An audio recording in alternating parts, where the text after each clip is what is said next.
Hello po, kamusta po? Si Kamano po inyong lingkod ay nagbabalik po muli at tayo po ay magkomentuhan dito po sa Tambayan Makabayan. Samahan niyo po inyong lingkod, tayo po ay mag-umpisa na at sana po nasa maayos po kayong kalagayan. Komentuhan po natin mga kababayan, ito pong sinabi po at kumakalat po sa social media at gusto nang ipahuli. Ipinahuhuli na po di umano ni Franz Castro ang Vice President para daw maging masaya ang mga Pilipino. Unbelievable. Siya tong may kaso ng convicted. Convicted po siya ng child abuse. Hindi pa siya nahulit, hindi pa siya nakukulong dahil umaapila pa siya sa Korte Suprema. Napakatagal po ng desisyon. Sana po ilabas na po ang final decision ng makulong na po ang hayop na yan. Di umano. Ito po mga kababayan, ang kumakalat po sa social media at gusto niyang ipahuli ang Vice President.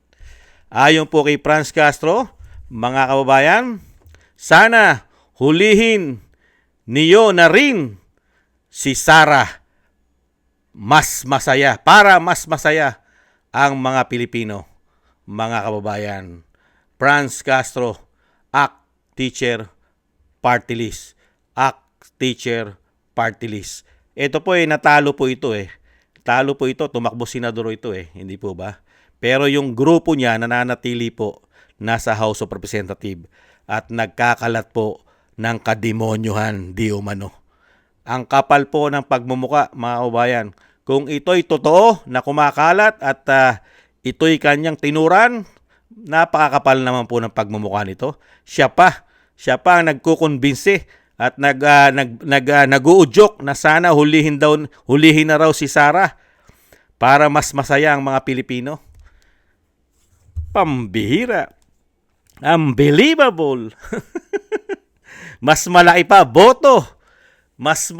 boto sa tinatawag na presidente na bangag at bonget ng kanyang ate. Mas malaki pa ang boto ni BP Sara, mga kababayan.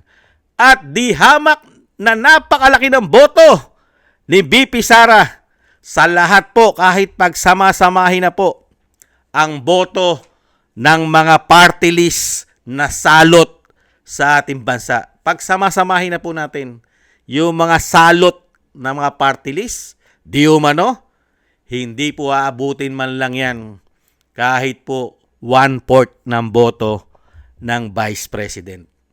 Mahigit 32 million. Ipauhuli mo? Walang kaso ng child abuse? Huwag kang mag-alala, Franz. Huwag kang mag-alala, Franz Castro. Yang mga sinasabi mo na dapat hulihin na rin, darating sa iyan. Huwag kang mag-alala. Maiksi na lang ang panahon. Ang panahon ay lumilipas. Malapit na. Malapit na ang kawakasan ninyo. Ngayon pa, hayagang-hayagan na kayo. Hindi ba? Lahat kayo ay hayag na. Dahil nga po sa confidential intel pan ng Vice President na pinulitikan nyo. Di ba? Kakapyatos ninyo. Sino ngayon ang nahuhuli at nachuchugi na nasa bundok? Kakapyatos ninyo.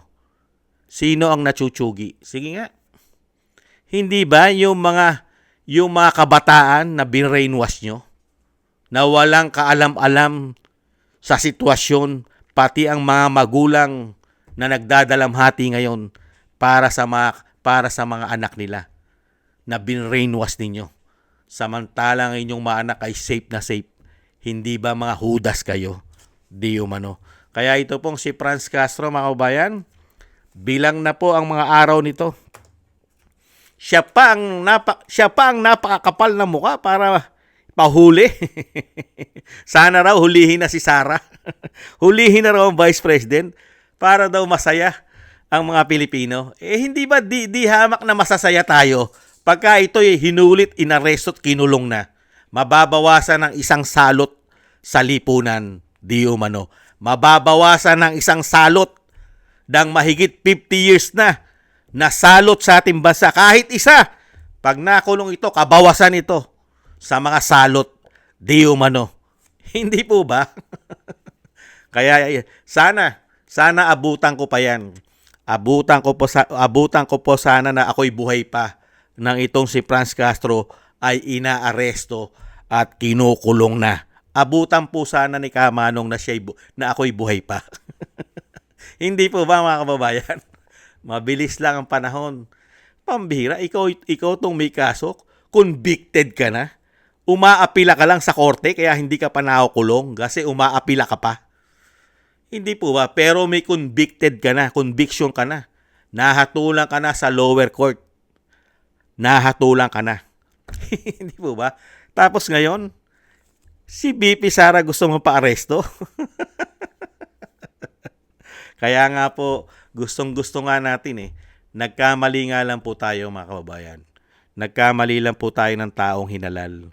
Hindi po natin alam na ang hinalal po pala natin na isang Marcos, kaisa pala nila, di umano.